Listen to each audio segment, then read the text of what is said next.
I am your new favorite, JJ Caballero, joined by the lovely Goins, Casey Goins, and this is MonoStereoVideo, a podcast about movie music. I'm a songwriter, producer, DJ, while Casey is an amazing hairstylist and salon owner, and we love movies and music, and this is the perfect excuse to talk about music and movies and their cultural impact. Music and movies. Just movies. Yeah, talk about movies. That's one thing that we have to include. That's a shirt. Movies is a shirt. Yeah. We're talking about shirt ideas. We just got some proofs for some stuff. Yeah. Shout out to Jimmy. Shout out to Jimmy's Jimmy. Badass. He's the best. If you ever need a logo, a design, Positive Design Company. So good. Positive Design Company. You can find it on Instagram. Reach out to him there. The Dead Electrics is the name of his band. We talked about The Crow. That's the episode that we did together. Yeah, we did The Crow. I have to have him back on. I don't know what we should do. Yeah. Like, there's been several. It's because all the gothy movies you want to do too. Well, so I know. I'm just saying. I don't need to be on them. No, I know. Like, or like if I don't know. So thank you, Jimmy. Shout out. We're just talking about shirt ideas. We want to do one that says "spoiled" as well. We're having some ideas. Because we spoil stuff. All the movies we spoil all everything. The movies. Spoilers. Yeah. Spoilers galore. Spoiled. We spoiled the last episode was a spoiler pretty much because companion. Thank you guys for listening to the companion episode. That was all a spoiler. Well, yeah, that's why I was like, if you haven't watched this movie, do not listen unless you're like Javi and you like to spoil. Yeah, I like spoilers. I mean, that's just a little rotten egg. Yeah. A rotten egg? Because that's what it reminded me of. Because it's spoiled? It's spoiled. I'm a little rotten egg? A little rotten egg. Ah, how cute. Speaking of rotten eggs and things that are old and thousands of years old, we are talking this week, we're talking about two vampires. We're talking about The Hunger, the 1983 Tony Scott film. Actually, his first film. Pretty cool. Awesome. It was very pretty. It's very pretty. We've seen it we watched it a couple of times and we've fallen asleep to it a couple of times. Yeah. Like, it's very soothing. I mean, very soothing. Just the music that plays in it, and like there's lots of scenes where there's no dialogue, you know what I mean? Like it's just the scenes playing out.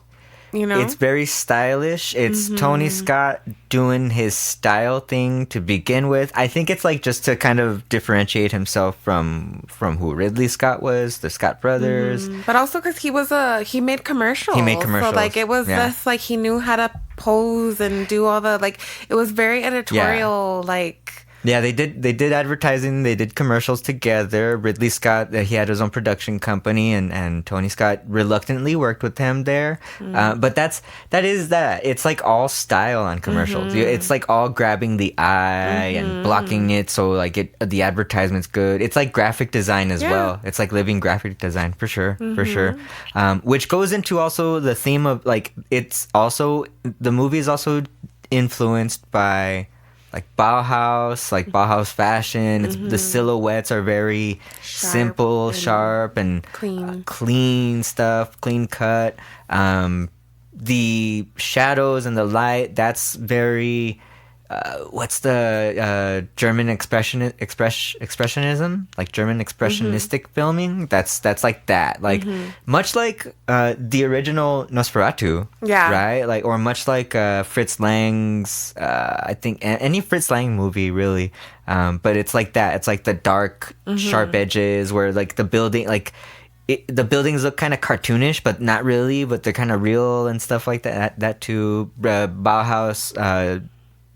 Just that whole opening scene. Yeah. And then Bauhaus the band. Yeah. Bauhaus the band opens it up. That's Peter Murphy. Such a cool way to open the movie. You're like, wait, is this a music video? Yeah. And then it cuts from Bauhaus performing to like scenes from the movie starting off. Like, it's just a cool opening. It's very, so it does kind of catch you off guard. You kind of have to get in the rhythm of the movie a little bit because it does go back and forth. Like it cuts between scenes and different things that are happening like at the same time. But also there's scenes a lot of like flashbacks. They're remembering things, but you have to kind of like if you are not looking and you're on your phone scrolling while you're watching, you're gonna miss that kind of stuff. Yeah, they're like quick cuts. It's like quick cuts to the memory rather than like a whole. Like a obvious, like a Wayne's World thing. It's not obvious. It's just like, oh, okay, that was a flashback. Like, that's how the whole movie played out for me. Like once when I was reading, and then it's like, oh, it's from a novel. Yeah, and I'm like, no wonder because there's a lot of stuff.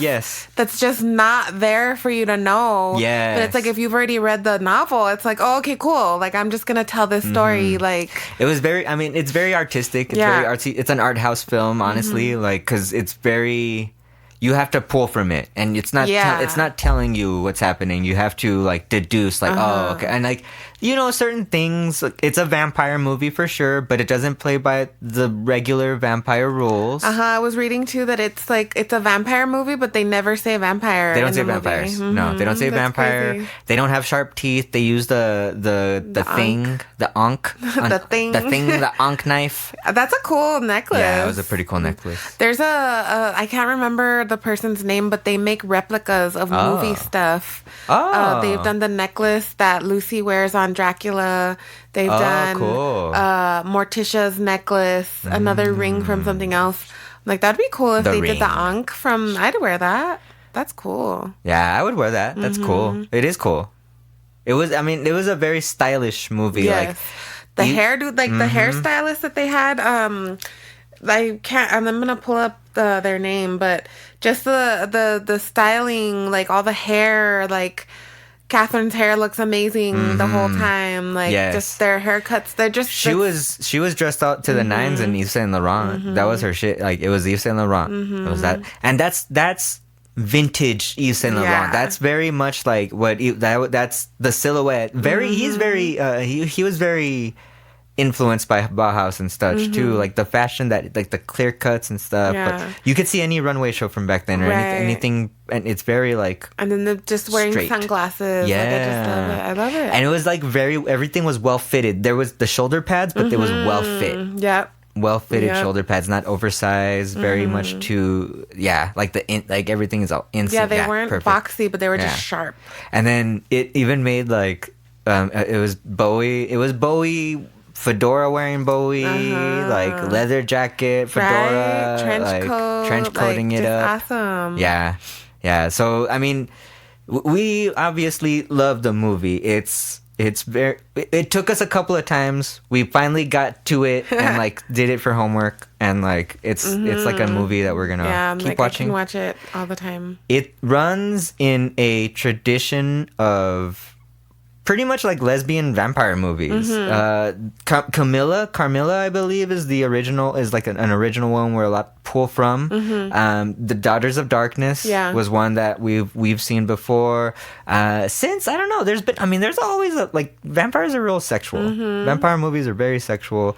But there is it's just like the hunger, it's the lust, it's the craving. Like I like how in this one they were like compared to junkies. Like it's that intense. Yes, the novel of the same name was written by Whitley Strieber, who was a horror.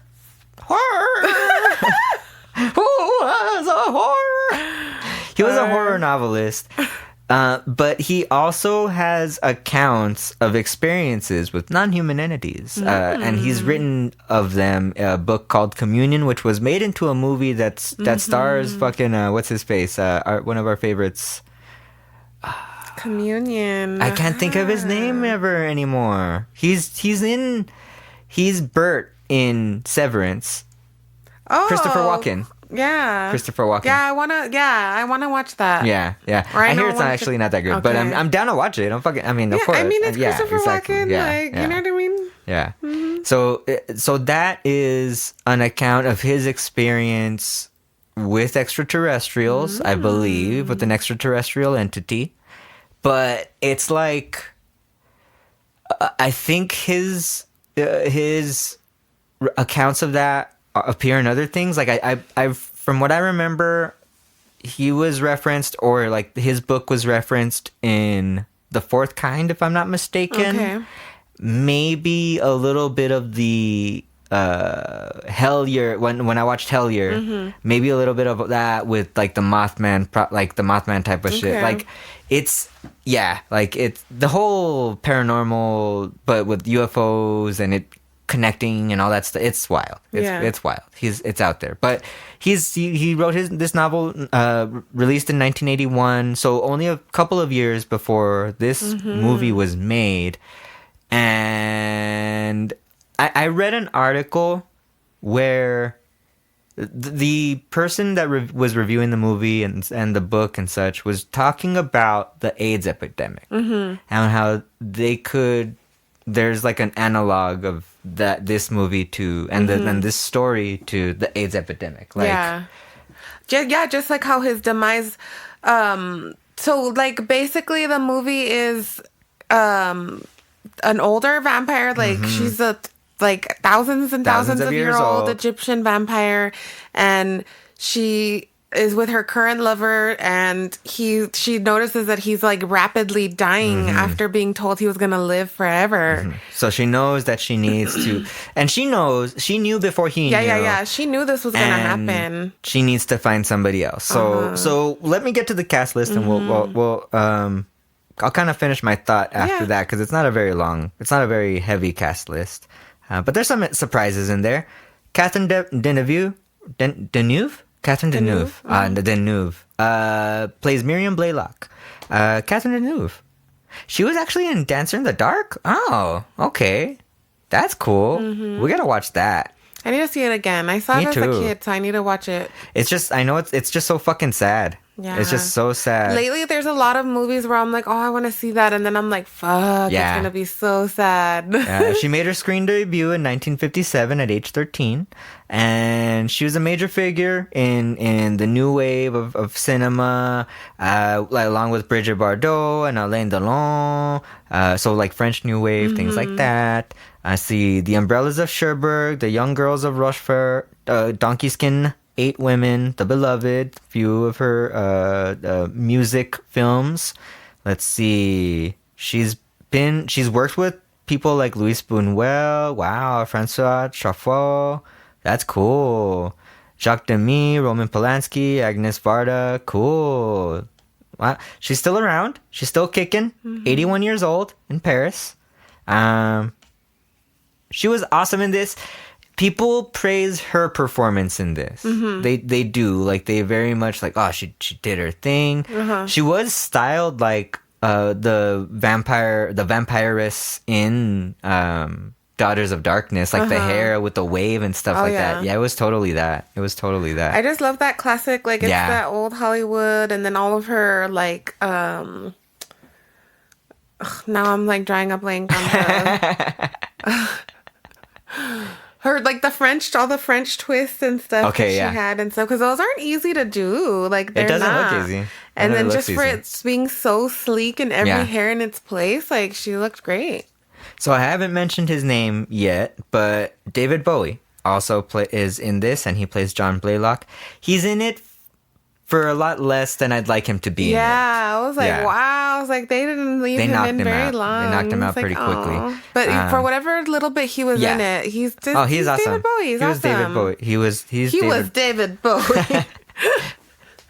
David Robert Jones, David Bowie, an English singer-songwriter and actor. We've talked about him before on this podcast, I believe. He is an ever-present person in our lives. Yes, the best. The best. We love his music.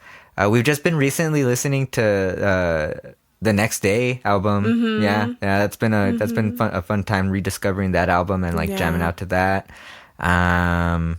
We're going to cover Moon Age Daydream soon. We want to do that. We might do it next week. I don't know. Next week is kind of a little bit of a toss-up. Yeah. Because there's some other stuff that we want to do. There's another couple of vampires that we kind of want to cover also. So I don't know. We'll see. We'll see. Last February we did vampires. We did fucking Twilight. So it's like, I mean, maybe. Yeah, right? I mean, vampires. What was last week? Was Companion? Was a robot? So I don't know. Yeah. But David Bowie, amazing. Also, films. He was in The Prestige. He was in Zoolander. Twin Peaks: Fire Walk with Me. Labyrinth.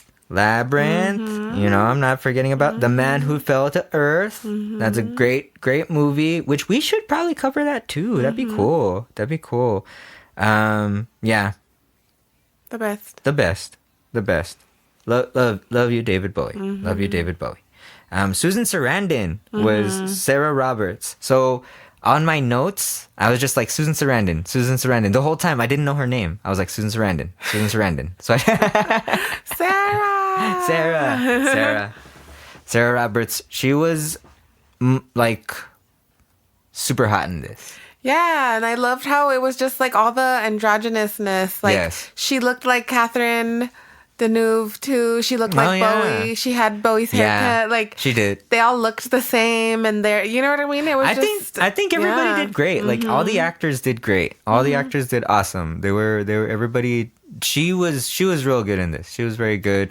There was a lesbian scene that was very hot.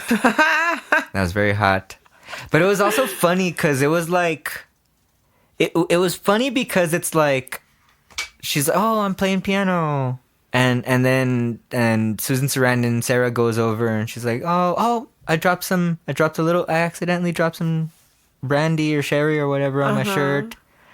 And let me do like a wet car wash scene. Wet car wash. But it's like it's a man's directing it. So he's like, we need a wet t-shirt up in here. Let me just take it all off. You know what I mean? And here, I'll give you another shirt to wear, but just JK, you're not gonna actually put it on. So that's the scene in which Miriam infects Sarah. I was reading that Catherine said that there was there was body doubles used, not for the whole scene, but that there was body doubles used. Oh, they were used? Oh, okay. That, Oh, okay. Yeah. I read that there was like, of course that it was like a closed set, of course. Yeah, I read read it had that to be too. like that. But it was pretty hot. It was but it was kind of awkward at points too. And then when like she was eating her wrist too, it was like, okay, but that was fine. It was cool. Yeah, it was cool. I think it was just supposed to be like, they needed it to be like super obvious. Like this is what's happening. This is what's happening. She's taking her blood and then transferring her blood. Like, so that's where like also the AIDS thing comes into play, where it's like the blood and how it's taking over like the cell, like it's a fight of the good blood versus the bad blood in the body. Well, John is deteriorating basically. Like like he was told he was gonna live forever, but he's like deteriorating and getting old, and that's what it was in that article I was reading about the dude comparing this to AIDS and such. Back then, like with no medicine, it was like nothing. From one day to the next. You're just a husk of a person. You got the welts on your body. You're just getting super skinny, and that's what was happening to these people. And it was a matter. I think it was also they were talking about like just there being a lot of activism around this time in the community and stuff. So I don't think it was like Whitley Strieber necessarily writing against it, or just maybe like this is the backdrop of what's happened, and this is like a parable to illustrate what's also kind of might be a situation that goes on. And I mean, I'm sure drugs were rampant. Like it was the 80s. Like you know what I mean. So it was like a lot of addiction stuff. Yeah, that too. But that was when the way that Sarah was portrayed, she did look like a that's why like she was strong. Like if she was going through withdrawal and like shaking and the cold sweats and that was pretty wild. That was pretty good. I mean, Susan Sarandon in the Rocky Horror Picture Show, Thelma and Louise, Blue Beetle. Beetle. I know it keeps popping up. She was in The Lovely Bones. She was? I haven't seen that movie in such a long time. That's another sad one. I know. I know. I can't.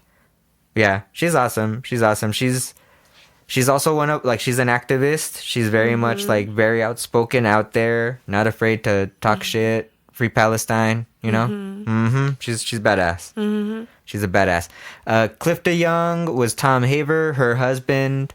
But that was a weird, that was a funny, like, just seeing him and her and their interactions and stuff. Oh, yeah, like, just, like, it's like, oh, they're a couple, I guess. Like, I don't know. Clifton Young, he was in The Craft, I believe. He was, like, maybe a teacher or something. He was her dad. Oh, he played Robin Tooney's dad. Yes, he was Robin Tooney's dad. And he looks exactly the same. He does. I was like, that's You're that true. Guy.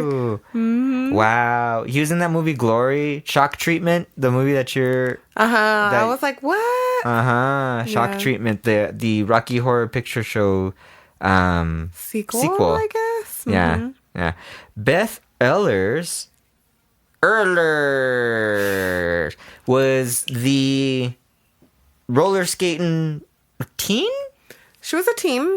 Alice. Having music lessons with them. She was having music lessons. So I like that. I love that.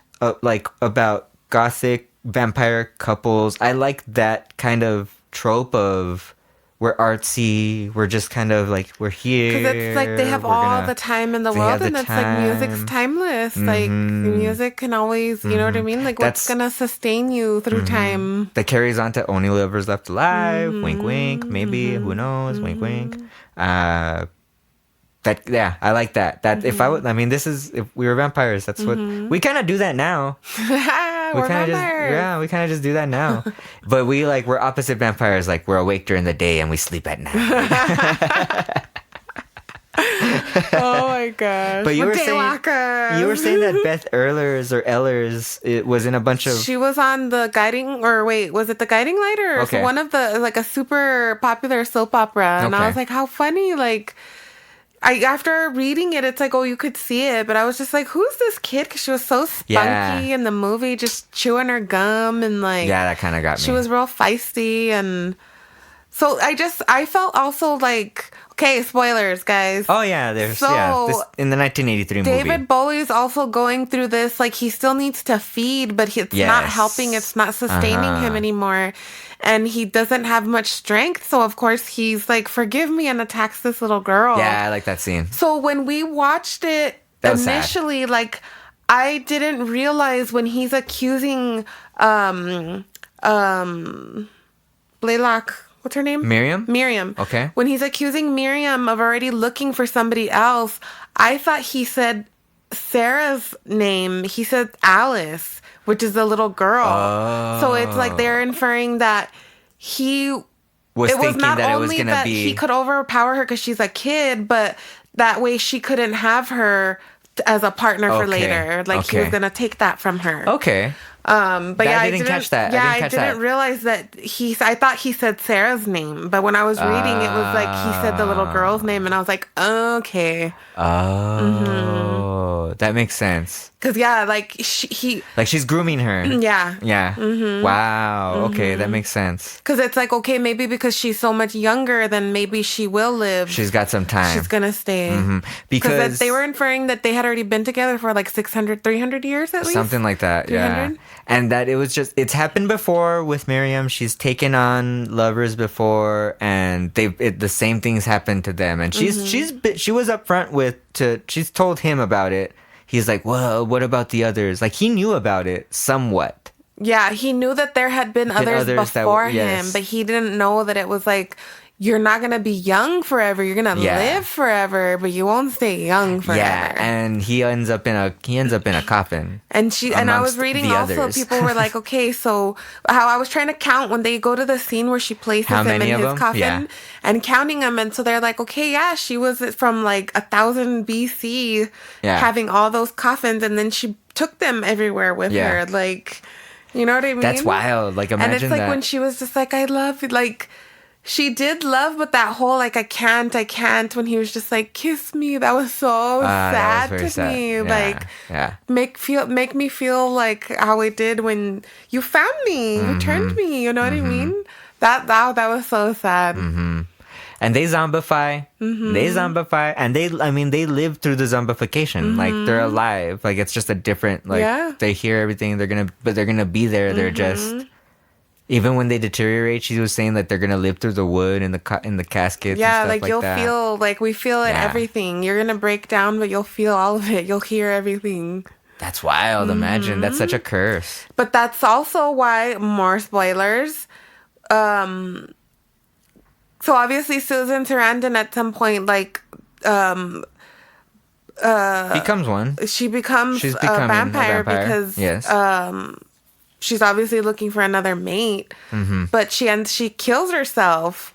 And that was that whole build was for that because of it's like I don't want to live forever like that. I was trying to find a cure for like old age. Like I don't want to live like that. So Sarah is a doctor, and there's a whole thing with like monkeys that are like what are they? Those not hyenas. Why was I gonna say hyenas? Baboons. Yeah, those are terrifying. Mm-hmm. There's a whole scene there's a whole baboon eating another baboon thing. A whole kind of vampiric baboon thing going on as well on the side that doesn't really get. I mean, it kind of gets fleshed out. They're kind of comparing it to like David Bowie's demise of like the way. It goes back and forth. He's not able to sleep anymore, and they're saying that the ape's not able to sleep anymore, and he's deteriorating as well. And he was more ravenous as he was younger. Sarah was studying the blood to figure out like, is there a correlation between how much you sleep to how long you live and stuff? And I feel like they're kind of. I feel like I believe so. There is a little correlation into that. Dan Hedaya was Lieutenant Allegrezze. He was in here a couple of times. Yeah, he's just played Dan Hedaya. Dan Hedaya, he does. Mulholland Drive, of course. Clueless, of course. Alien Resurrection, of course. The Addams Family, the first one, of course. To Die For, of course. Stop saying of course. Freeway. Of course. Oh, guy. Yeah. He was awesome. He's been in so many, and then I always forget his name. And then it's like, oh, yeah, that's Dan Hedaya. Peter Murphy is the first face you see on screen. Peter Murphy from Bauhaus. And just looking like a vampire. Awesome. I love it. Awesome. Awesome.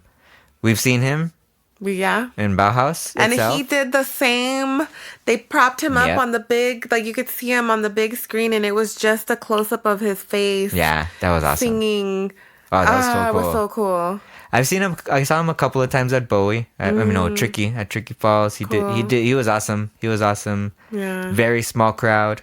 Really? When was this? I didn't even know. Years ago. I mean, early days of Bowie. Yeah. He was one that we knew if he was coming through, people were gonna go because it was goth as fuck. But yeah, like it was a very small tour. Wow. Yeah, and now Bauhaus, like there's like a whole resurgence of the darkness. Old is new again. It's old is new. It's old is new. Also, a surprise appearance by a young Willem Dafoe as the second phone booth youth. The phone booth youth. And a bunch of other people. Derek Lyons, Jane Leaves. I don't know who Jane Leaves. Jane Leaves from she was that one from she was in Frasier. She's that one. She was in Frasier. She's also one of the voices in James and the Giant Peach. She talks like this. He talks like this. She was just like a background actor in it too. There's a lot of that. Good. I mean, good cast. We love David Bowie. We're very excited to talk about David Bowie on this. So the soundtrack itself, only two. So on the soundtrack itself, it's a score. We're gonna talk about the score today, basically. Two pop tracks are in the film, but they're not on the soundtrack per se. Bela Lugosi's Dead by Bauhaus, which has it been on anything we've talked about on the podcast already? I don't know anything that we've talked about on the podcast, but I know it's been in other stuff. I want to say it may be. We haven't talked about The Craft. It might be on. It's not on The Craft. No? Oh, okay. It might have been on Spawn or one of those. I don't know. Okay then. I know it's not. I'm just saying. I know. It's on something. But it's because I kind of remember talking about Bauhaus I mean, we've talked about him, huh? Yeah. Damn, what movie was it, guys? If you've listened so far, hold on, middle of this. Thank you for listening to this episode. Mm-hmm. Thank you for listening to these episodes. And we hope you've enjoyed them so far and that you've stuck with us. And we're at like we're closer to 100 than we aren't. Cool. That's cool.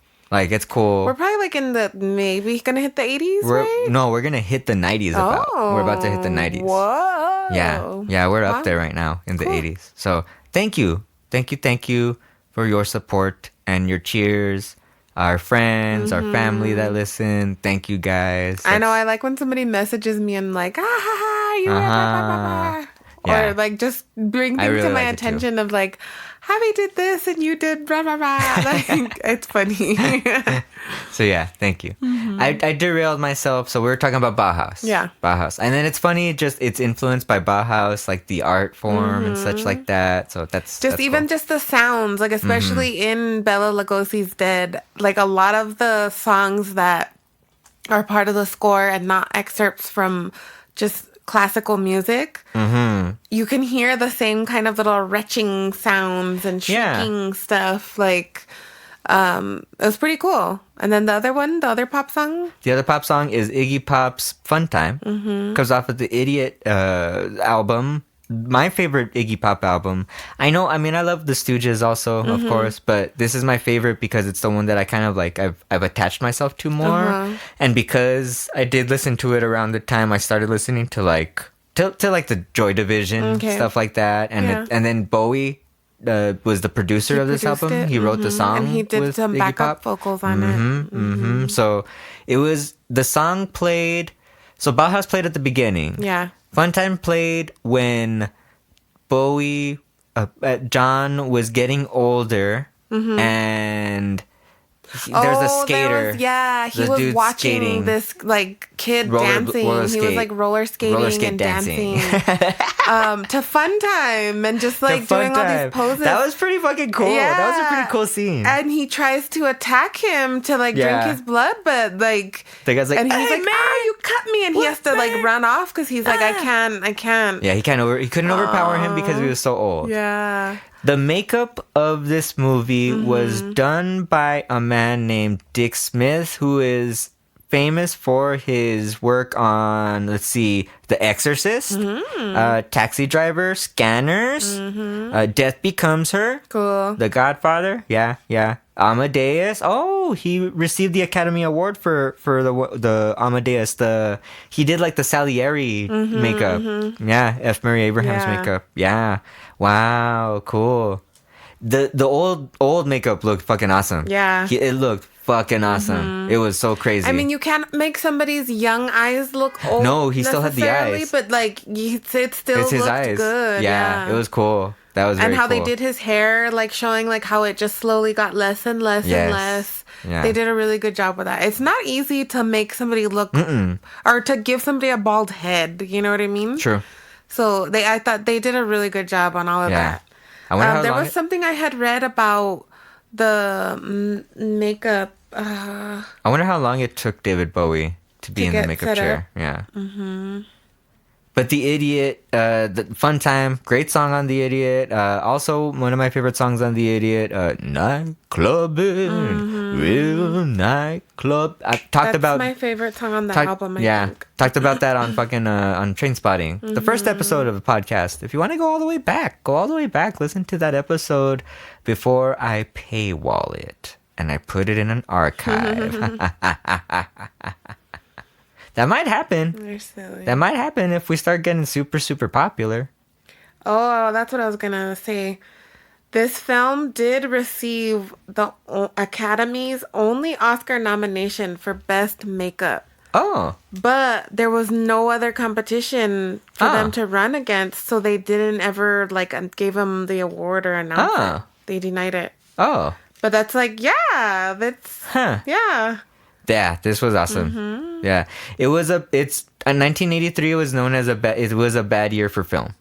It was a bad year for film. That's what people were saying about 1983. That's what I was. That was a through line in articles that I read, because people talk shit about this. I mean, this movie. Okay, it's not the best movie. Yeah. Like, it's not the best story. It's not pretty, like, it's not easy to follow. Not easy to follow. It's not like it's not really stylistic. Giving you clues. It's very pretty. Very pretty. Overtly stylistic. The music's pretty. Like, it's just the fashion is awesome. Movie. Like, it's an art house film.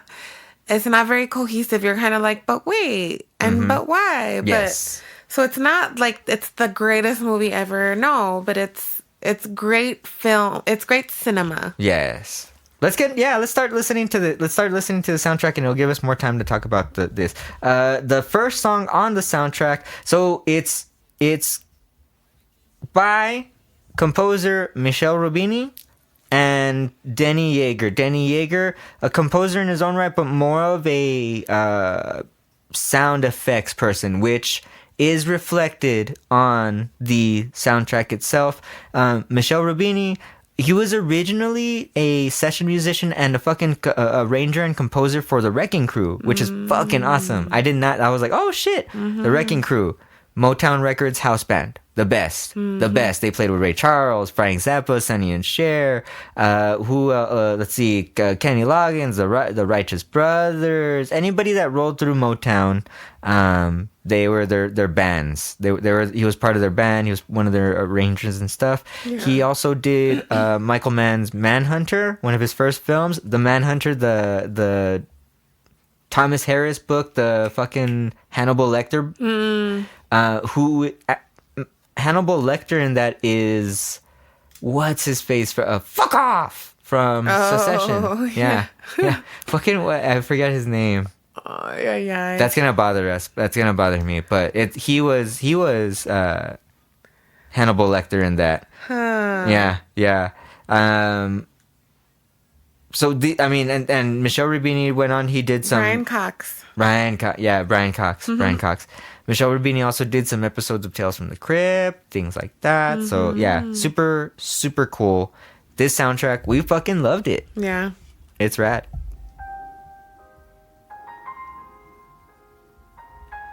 Opens up with a little Franz Schubert trio in E flat from Opus 100. It's an excerpt.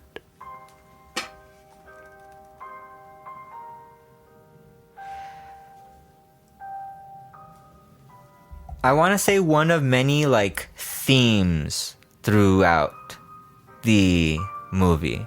Would you agree? Sorry, say it again. Would you say that this song's like a theme in the movie? I don't know if it plays like in other parts, but I feel like some of them do like pop up again. Okay. So I don't know if this one in particular does.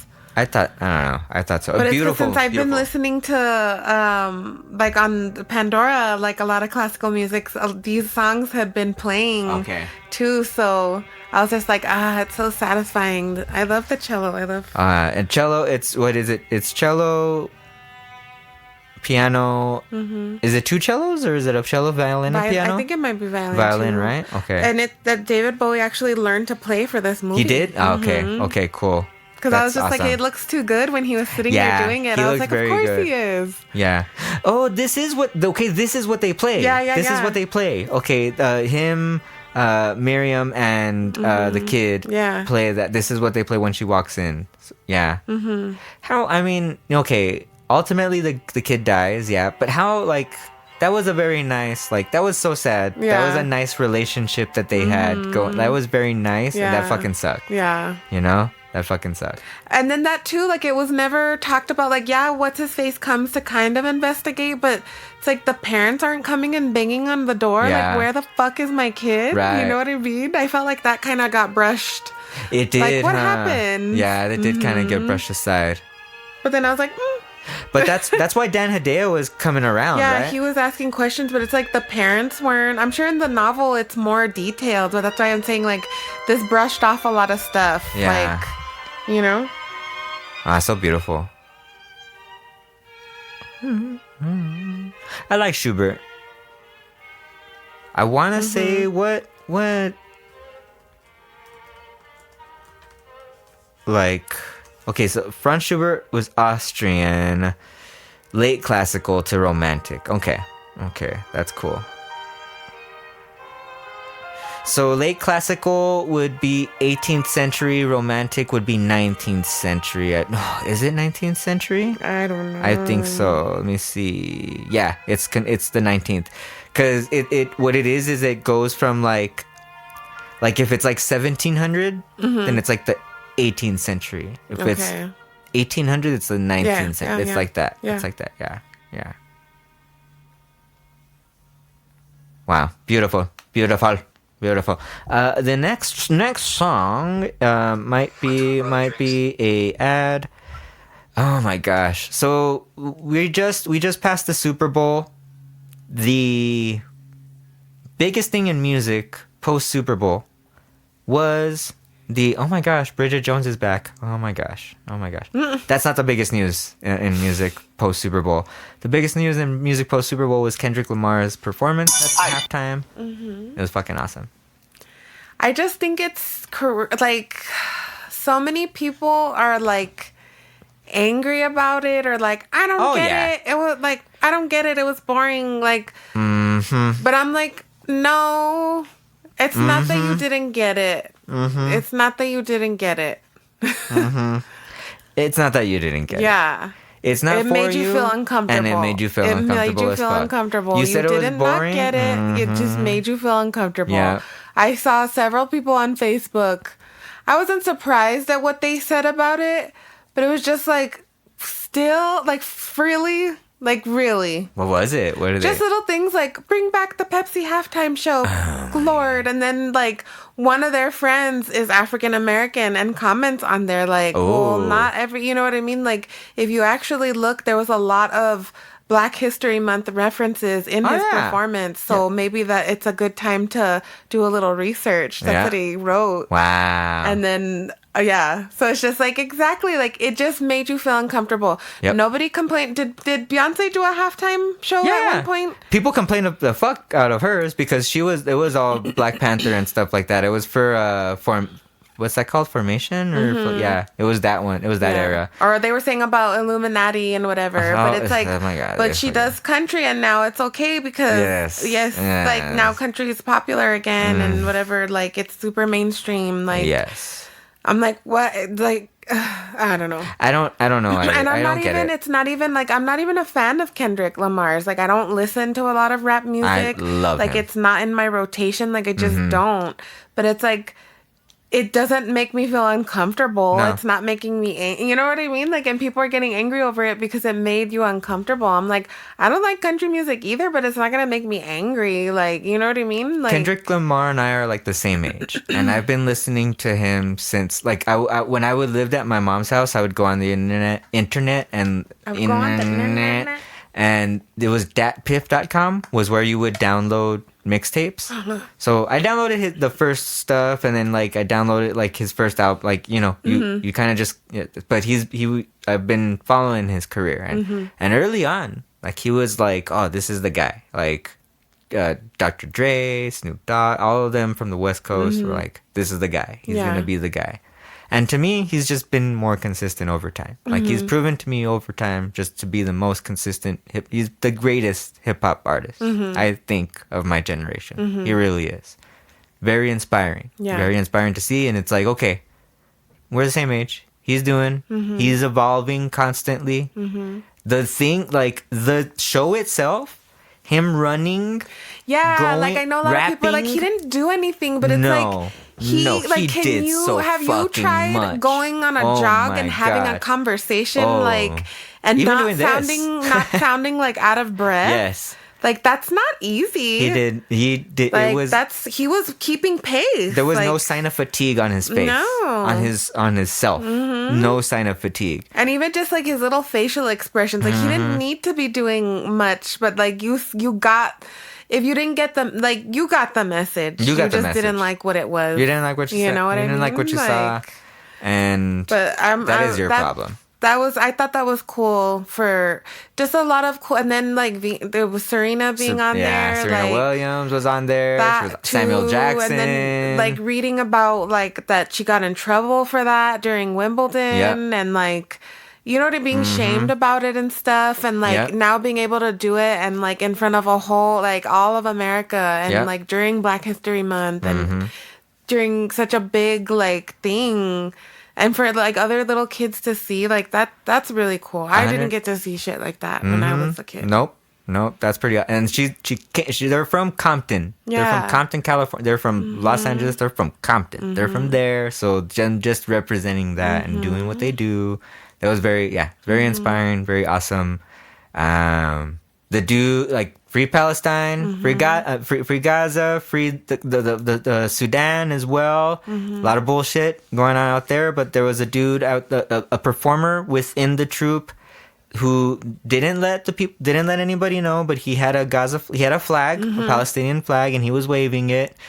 Just because it was that symbolism, he got tackled. It was like they were threatening him. They wanted to fucking arrest him and shit like that. Wow. Let him go because they had nothing on him. He was part of the troupe. He was supposed to be there. He just did something extra that he didn't let anybody know. Yeah, he's an activist. He is an activist, and he's like, he's been interviewed since, and like he was like, yeah, I took the opportunity, and like. Yeah. I did it. Like, and it's like the only thing that he got was he's banned from like any NFL stadium. And it's like, but it's like, okay, like, all right, go for it. Okay, go for it. Whatever. I already performed here. I don't care. I did my One thing. was enough. Yeah. I don't need to come back again. Yeah, fuck that. Yeah. So yeah, that was ridiculous. Yeah. So amazing to that guy. Like, fuck yeah to that guy, because that picture is carrying over the internet. Yeah. Okay. I mean, just awesome performance. Fuck yeah. Let's get back to this. Beach House. This one was crazy. Was this the opening? Like, in between Bela Lugosi's Dead? Was this what it came back to? It's called Beach House. It features vocals by Stephanie Spruill. I feel like this was when David Bowie can't sleep. And it was like, it was showing him like kind of pacing and like... And when he would have those flashbacks to like when Miriam was like seducing him and stuff, is that what it was? I can't remember, because I feel like when she starts doing her moaning and the shrieking, like to me that felt very like you could hear the despair of like. Yeah. So I feel like it was him, like he's, you know what I mean? He can't sleep. Yeah, he's good. Like delirious. He's going through withdrawals.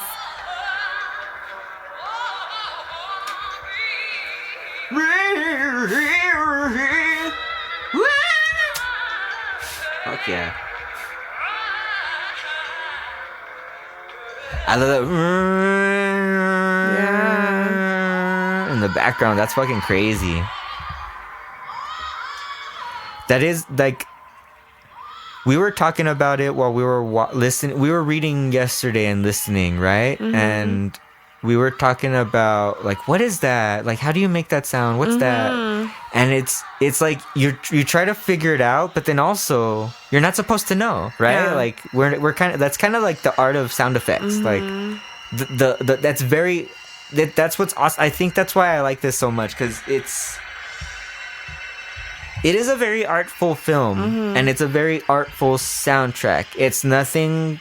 There's in between, interspersed with Schubert and all these classical things. It's stuff like this where they're playing and then experimenting and making a journey out of it, and like a sound bed. To me, this kind of influence, like it kind of influenced like later on stuff, right? Like sound effect-y type of, you know? For sure. Yeah. I don't know. It's cool. I like the nature of these things, and like I don't know how that was made. Right. And then this song has been in everything. Yeah, Sweet One for cello and G. Who's the original?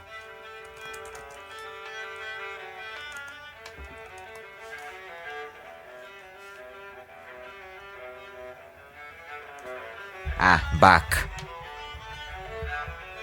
Of course it's Bach.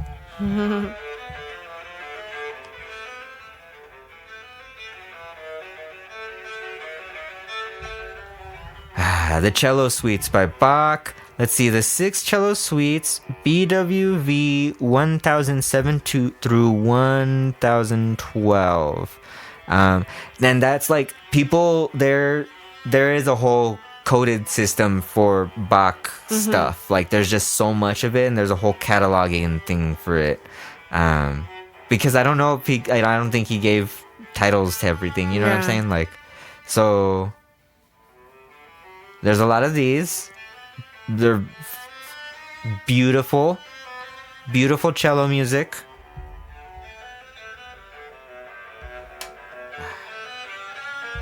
'18th century, so I think, what is it? Is it classical? I think this is classical as well. Javi, correct yourself here, just in case. But I was like doing that. Like when I was in music history class, I liked kind of trying to it was homework, but it was homework I liked. It was you were supposed to be able to define and hear something and tell what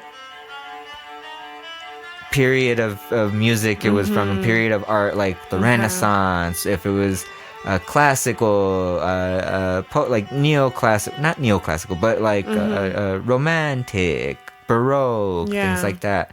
And there's things like romantic, the romantic era is like very ornate. There's a lot of ding ding and like just different composers, like horns and stuff. And different composers, you could tell, like Bach too. He like his bigger things were more ornate. There was more stuff going on that were a little like busy. Ding, ding, ding. Yeah, more stuff like that. So beautiful cello suite. Beautiful little performance there. This was where you're like, what makes that noise? That's what you were asking. Yeah, this is where we were talking about it. This one's called Waiting Room Flashbacks. Okay, these are when he's having the flashbacks. These are when he's like, and he's thinking about. Okay. No, it's when waiting room. Duh, when he's getting older. Oh, okay. That's why I'm saying there's lots of parts in the movie where there's no he's just waiting. He's sitting there and he's waiting. And then it'll flash to the clock. And then a nurse will pass by. And then he's just older again and older again. And Sarah deliberately like pushes him off. Yeah. Like she's like, no, there's a crazy guy here. Like just let him go. He's going to leave, or we'll ask him to leave or something like that. And then she sees him as old as he is. And she's like, what's up? I need to know. Yeah, hey, what's up? Like, ¿Qué pasó? Hey. Hey, ha, who? He, ha, who? But this is very glassy, very steely, very Nightmare Before Elm Street. Very like the dream world, the dream warrior world. Those movies. Yeah, I like this. I like this type of sound. The next one is called Sarah's Panic. This was cool. I'd like to sample this. This is cool. I gotta see. I think I saw there's a service, a website called whosampled.com, and you could put in like soundtracks or names of things and see if they've been sampled by different artists and such. Yeah, it's pretty cool. Sarah's Panic. This is Michelle Rubini and Denny. This is more Denny Yeager doing his thing. More like like. I wonder what that is. I mean, it has to be a synthesizer, right? Yeah, there's some sort of synthesis going on where he's like stretching things and. Or what is that? Theremin something? No, I wouldn't say that's a theremin. Definitely, like there's maybe sampled like how we were talking about the saw. The that's that in some of these. Sound. Yeah, there's some saw in here. The next one is called The Arisen. Just checking.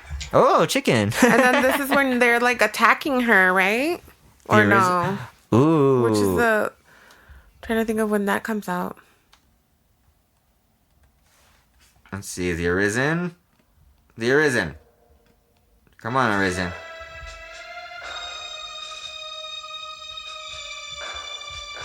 I think this is where she was telling her story, or There was a part of this where it flashes to her in Egypt, and she's got like the Nefertiti head thing on. Is she in blackface during that? Did they paint her skin a little bit? I don't remember. Did they bronze up her skin on that? I don't think, because I'm like, they didn't, it's not like they were trying to make her, it bothered me after the fact of like, okay, why, like, this obvious European woman, like, I don't know, like, I mean, you know what I mean? Like, I think that too. Yeah, you're right. Like, I think it's more to use the iconography of the Ankh. It was probably in the just book. To be like, oh, that's old. Yeah. Yeah. So it's like they did pick somebody that's like, they could have picked somebody a little more or they could have looking, framed the story a bit like... Yeah, like, okay, she wasn't from Egypt, but she's like really old, like from Victorian times or whatever. Something like that. Because she's very fucking white. She's so white. She's so caucasity. The caucasity. I like that the drums on this. It's like, I think this is it's like drum machiney. I don't know. No, these are strings. And that is like a timpani or a bigger drum. Yeah, there is like some that chimey thing. I don't know 100%. I think it might be, I've heard it in lots of horror movies, that sound, but I'm like, what makes that sound? I wonder if it's like, it sounds like something on a hinge that like, you know what I mean? Like there's something on a hinge and you move it. I see like an old, like a merry-go-round or something, and it's like, and then you just distort it. Yeah, it sounds something hingy. I like that. Ooh, it's very... Or no, that sounds like something grazing like... that too. That could be like and that's what I was saying too. Pitch. Like you can use a bow. You can bow things and get certain sounds from bows, for sure. I don't know, I like it. I was saying to Casey that it sounds like the sound of the weird naked Indian from Wayne's World 2. Oh. Yeah, and some weird naked Indian. Native, sorry guys. My bad. Partita number 3 in E.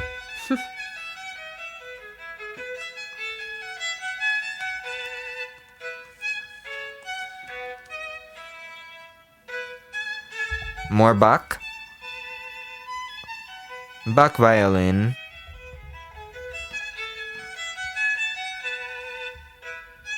Okay, so this is BWV 1006.1, formerly 1006, the last work in Johann Sebastian Bach's set of sonatas and partitas. It consists of the following movements: Preludio, Lure, Gavoto and Rondo, Minuetta 1 and 2, Buré, and Gigue. It takes about 15 to 18 minutes to perform. Usually, this is just a piece of it. It's good. It's good. Couple of violins there, I think.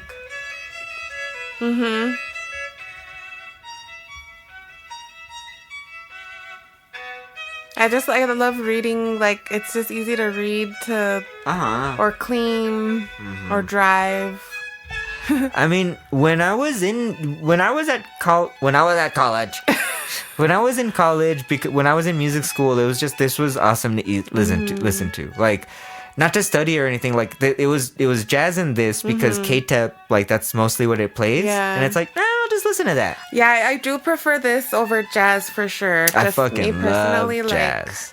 There's some jazz that I do like. There's gotta be a jazz movie we gotta do soon, because I wanna get my jazz fix on. My jazz fix. Soul, I think, was like the last kind of jazzy-ish thing. I was about to say Soul or Mank. Oh yeah. Mank what about Cabaret? No. We should do Cabaret. That was good. That movie's fucking good. I've been wanting to watch it again. That movie's fucking good. That's a good movie. I love performance art. I love watching choreographed stuff. I love costumes. I love you know what I mean? I love all the stage. I love the ending of that movie. The ending of that movie. I miss being in dance class and like, you know what I mean? Like I love do that. A dance class. You should do a dance class. Well, it's because the only things I see are like it's salsa or bachata, which is fine. Like I would like to do that for it together, like or dance hip hop. Hey, let's do hip hop. This is how you do hip hop. I've thought of doing that, just picking a song and doing my own, and just to do it. Why like not? How I used to. Do. This is a good song. Do. Lack Me is the next song. Let's see. Okay, that was gonna be an ad as well. Guys, I mean, YouTube and ads. What's the deal with that? There's going to be people there and tell you to stop complaining and pay for the ad-free one. Simple as that. If you want me to pay for that, if you guys can help us out, if you guys can hit up our Ko-Fi page in the links below. You could donate whatever you'd like if you can. If you're more than welcome to. If you're more than welcome to. If you're inclined to, if you have the means, we would be very grateful for you to help us out, keep the lights on, keep this website or this podcast hosted on the things, because that does cost me every month, and thank you to those who also have helped us prior to me at saying this and such. Like, you guys rock, and like I don't want to do ads with anybody. The people that we've talked about recently, like they don't give us any. They give us like free swag here and there, or maybe some edibles here and there and such too. But we like to talk about our friends and promote their stuff. So hey, actually with that too, if you want us to promote your stuff, hit us up. We're more than happy to do that. Just throw a few of the things that you do and stuff, and that when we're down to do that. But we're also like, any ads, we're not gonna do anything that's not like a weed associated or something that we'll actually like on brand, something like, or that we we'll believe consume. in. Something that we would believe in and we would do. We're down for that. That's what we're down for. But anything other than that, you guys help us out. You listen to us, and we're gonna do this because I love doing this. It's awesome. This song, "Lock Me." It's an excerpt. I think this was more Schubert. Because it's all Bach and Schubert, like this, and I mean, that's what, yeah. It's good. I love piano. I mean, I have a piano in here that I don't play. I need to play it. I need to play it. And then just that. Oh, the voices, that's right. That's what it was. That's what I was waiting for.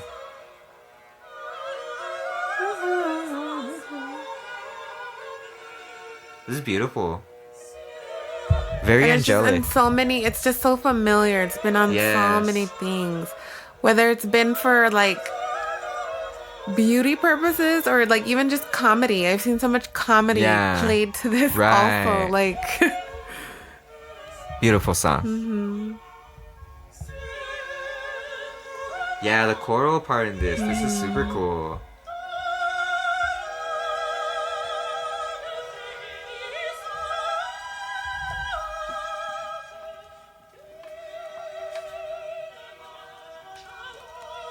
It's so soothing.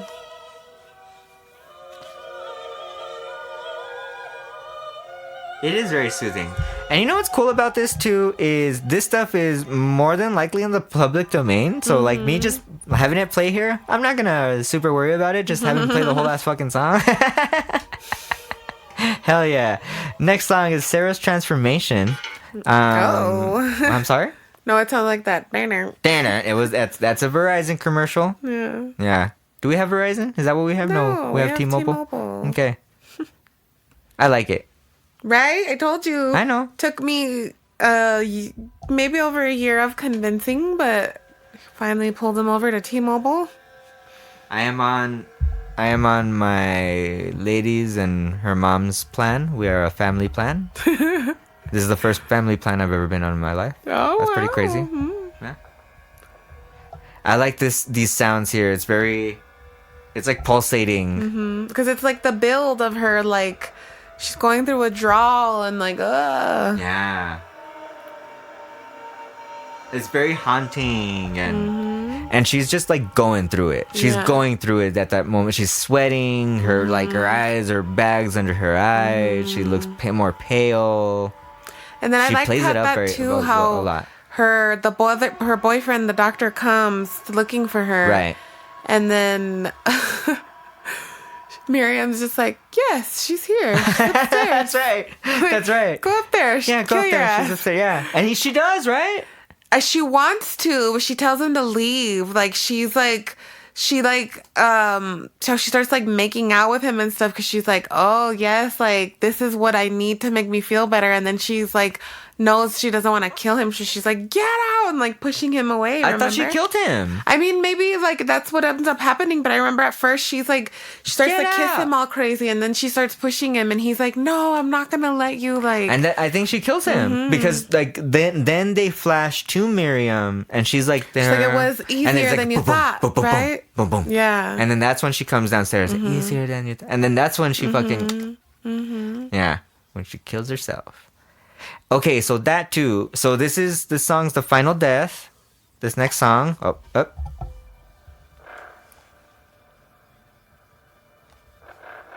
That. Aha. This reminded That's me cool.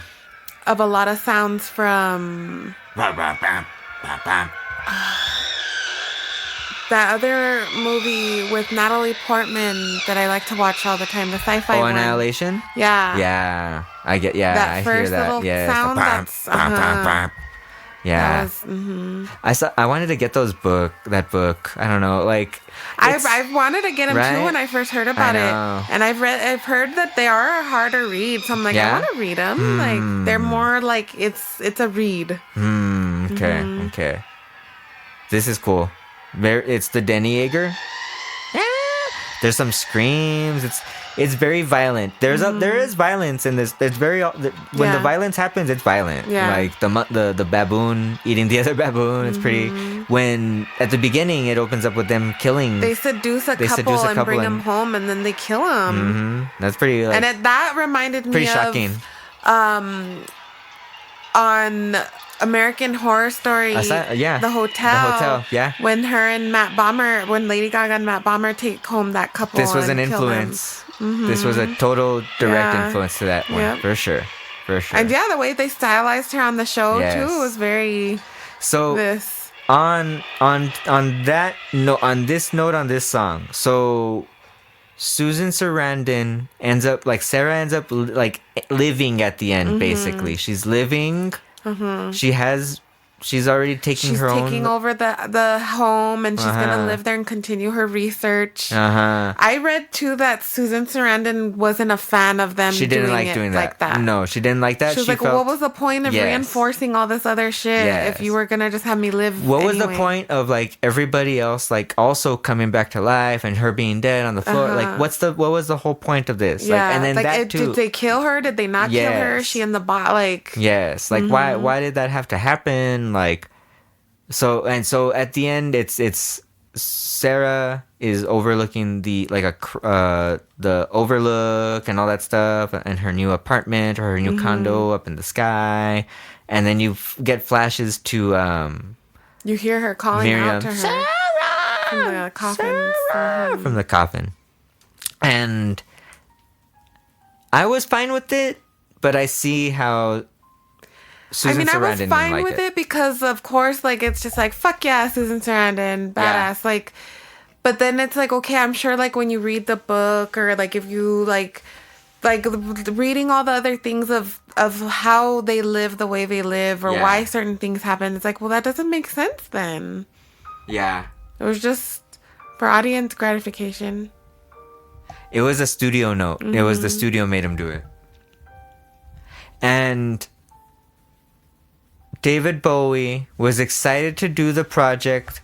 The final product wasn't his favorite. He did like stylistically how it looked and like the darkness and all that, but it was like everybody was kind of disappointed by the end result of it. But I mean, it's since grown to be a cult classic. Like it's since grown to be like, hey, you gotta watch this. Like it is something of note. And then a TV show branched off from it. It had nothing to do with anything. We were watching that. We were watching that for a little while. I had a DVD or something that I had found at a dollar store or one of those stores, and it had like 8 episodes on it.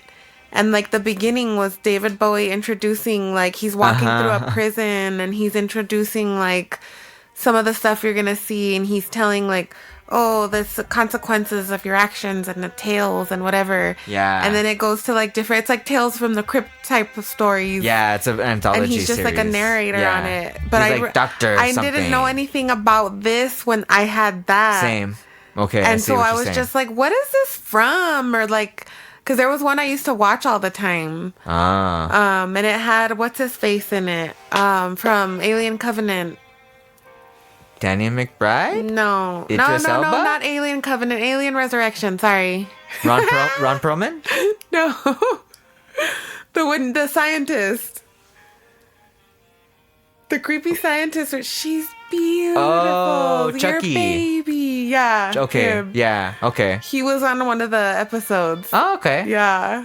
Fuck, what's his fucking name too? Hold on, let me see. But we're listening to Trio in E now. The Opus 100. This is E, not E flat. By Franz Schubert as well. It's a nice bringing us back. Brad Dourif. Brad Dourif. That's his name. Yep. Yeah. Beautiful song, beautiful trio. I love the soundtrack. This is awesome. I want the vinyl. Yeah. I do want it. It's. I mean, there's on Discogs. It's on Discogs. There are many people have it. Mm-hmm. It's wonderful, beautiful. I did like it a lot. It's one of it's a yeah, like these past two. I'm like, oh, I could listen to that anytime. Yeah, very much so. Very enjoyable. Yeah, and on this one, all of them enjoyable. There was none where skipping it. Yeah, none of that. Nothing. And it's because there was not a lot of words. And a lot of words bother me, and voices bother me. So there's. Well, it's also this was the right sound. Mm-hmm. Like we've done soundtracks, like even Patriot Day. Yeah, that was not my favorite. We were just not we weren't into the movie, so I think subsequently the soundtrack dripped into the soundtrack. Yeah, that's what happened to that. Like I think this was very enjoyable. Yeah, and then all the colors too, all the contrast of the whites to the blacks and the reds, like just real pretty. I didn't see much about like the production of it in general, but it's just Tony Scott's first foray into film. He went on. Fucking Tony Scott is okay. So Ridley Scott is Blade Runner, right? Okay. Tony Scott's Top Gun. Tony Scott's he ended up being action True guy. Romance. Yeah, True Romance. That's why I was like, True Man Romance. on Foyer. Man on Foyer. Why did I say it like that? Deja Vu. Yeah. Beverly Hills Cop 2. That's right. Okay. Got you. Domino. Remember that pop? Domino. That one. Days of Thunder. Crimson Tide. Okay. But he went on to do that. I think this is his most artistic one, I guess. For sure. Out of all those. I haven't seen Top Gun in a long time. I don't know. I know I've probably seen it as a kid and stuff, but I don't remember it at all. We love True Romance. That movie's awesome. Good movie. That's a good movie. Patricia Arquette. Oof. Yeah. Awesome. This movie was awesome. I had a good time talking about this movie. Yeah. Next week we will. I don't know. We're gonna see. It'll be a surprise, guys. It'll be a surprise. If not a monster of the week. Because I do need to record some of those. Yeah. I do need to record some of those just to have them. The last one, thank you all for your feedback on that. I did watch some David Lynch videos. I'm gonna post some of those videos up on YouTube.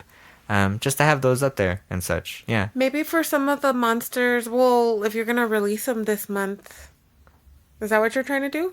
Yeah. I mean, I know this month isn't that long, but... No, I mean, I was just going to put out, like, I have a video of me watching the David Lynch videos already. I just need to chop it and post it. Maybe do a Black History Month. Huh. Okay. Huh. Okay, I'll look into seeing how I could organize that. You have a lot of love for Black History. Oh, I know. That's why I'm like, that'll be easy for you. I know. I love you. I love you. Because Casey's Black History. Casey's half Black History. I love you. I love you so much. Thank you very much for listening. We'll see what's up next week. You could follow us at MonoStereoVideo on Instagram. That's the only one I'm going to check from now on. And keep an eye out for our... Hopefully it is our fabulous new logo and stuff. Oh yeah, well keep an eye out for that stuff. We want to get some shirts out. Yes. Let us know if you want a shirt. Yes. We might do some other kind of merchy stuff. I believe I'm gonna try to get... Oh yeah, Happy Valentine's. This is the Valentine episode. Okay, yeah, Happy Valentine's. That's right, Happy Valentine's Day. All right, cool. Yeah, that's why we did the hunger. Duh, that's why we did the hunger. Remember? The hunger. Valentine's Day, I was gonna talk about... I'm going this weekend, then I will launch our Depop. I will launch our little store, our little closet, just to start getting rid of, we have physical media. We got books, we got CDs, we got vinyl, we got DVDs, we got stuff that needs a new home. And I know people are getting back into CDs and such. I need to clean some. There's some that I need to like restore, but that's that you're gonna get some stuff that's working. That's good stuff. Yeah, we got good shit. We're gonna put it up there for you guys to check out. You can follow us at MonoStereoVideo. Follow me on Blue Sky. I will put the link in the thing below. I will put the MonoStereoVideo links in the thing below. Casey is Harry.